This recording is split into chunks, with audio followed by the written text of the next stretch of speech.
How did you first become aware of the St. Augustine situation?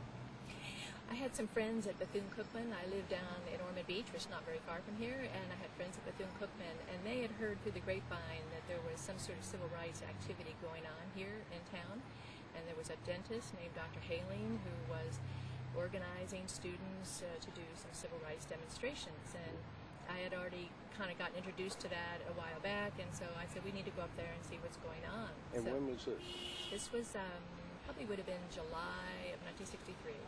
1963. Summer. I was home from college, hanging out, came up here, and sure enough, Dr. Haling was organizing people, and I was very excited because it seemed like the only place in Florida that was actually doing anything. So I got involved that time just doing picketing at Woolworths, which is right down the street here. And so I was, and several of us were out on the sidewalks picketing, and then there were first black students inside at the lunch counter trying to get it served. And you returned in 1964. Yes. Went back to college, and I was involved in some civil rights efforts up there. But I was you were in college at Duke University. At Duke University. And again, in the spring that year, I started hearing that things were heating up here, that there were a bunch of Northerners that had come down to participate during their spring break, and college students again, and that kind of thing. So as soon as school was out in June, early June, I went home, unpacked my bags, and came up here, and got involved right away in the whole effort. And part of that effort was a visit from Dr. Martin Luther King Jr. Yes, it was. It was a very exciting time. We had all of the local community, which were our profound heroes, and they had appealed to Dr. King to come and help because things were getting more and more dangerous here, and we felt like if we could get some outside support and bring more of the media coverage, it would help the whole movement. So it turns out Dr. King did decide to come, and he and several of his lieutenants, Andrew Young and Hosea Williams and C.T. Vivian and Abernathy all came.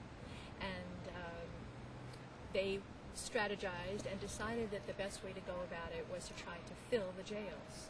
And that would bring national attention, hopefully, and it would help with the passage of the Civil Rights Bill, which was being debated in the Congress at that time. And you listened to a very emotional message from Dr. King on the mindset that the demonstrators should have. Yes. It was a profound talk that has touched my life and changed me forever. And his basic message to us was, I'm going to ask you to go out and march, but I don't want you to go unless you have love in your heart. He said to us, I want you to march, I'd like you to go to jail, but if you can't see these people who are angry and violent and upset, you can't see the Klansmen and you can't see the deputies as people who are your brothers and sisters, then don't go. And you were a college student. Yes. At what age? 19. And you were surprised and honored to get a call from Dr. King to visit with you. Yes. We went on the march that night, and I had volunteered, and the next day I got a message that he wanted to speak with me. So I was very excited and surprised and honored, and sat with him for a few moments, and he chatted with me. He was very kind, very respectful. He wanted to know about myself and my family and where I went to school. He thanked me for coming and being there. And then he asked me if I'd be willing to go with him to a sit-in the next day and possibly jail. And I said, yes, of course, I would love to.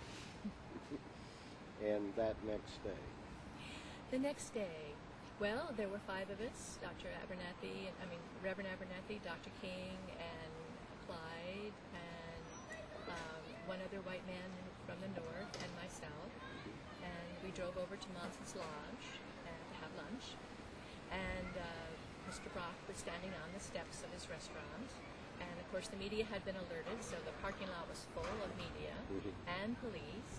And so we barely had time to get from the car to the steps and asked to go in. And of course he said, no, we're not going to serve you. And you need to leave or you're trespassing on my property. And so we were arrested and went to jail. And the jail at that time was what is today's annex to the county jail out on US 1. Yes. And even that was segregated. Absolutely. I was put in a cell with two other white women. One was a murderer, one was a forger, and all of my friends were in the cell down the hall, which was where all the black kids had to be. In the jail, you had a window facing out on the parking. And Yes, our stopping. jails were sort of on the front side, and so we could see all of these busloads of kids, mostly kids, but some adults from the black community, you know, who had been arrested and were coming in by the busload. And it was very exciting to see how many people were joining the effort. The hard part was that I saw over and over these deputies using cattle prods on these little kids, and it was unbelievable to me that they would be doing that. You were in jail for how long? Just 6 days. 6 days. They had to get me out because I was threatened to be harmed by the women I was sharing a cell with, and word had gotten back, and so they decided it'd be better to get me out of the jail than have me hurt. And less than a month later, yes, actually it was July 2nd. 2nd. It was not a month.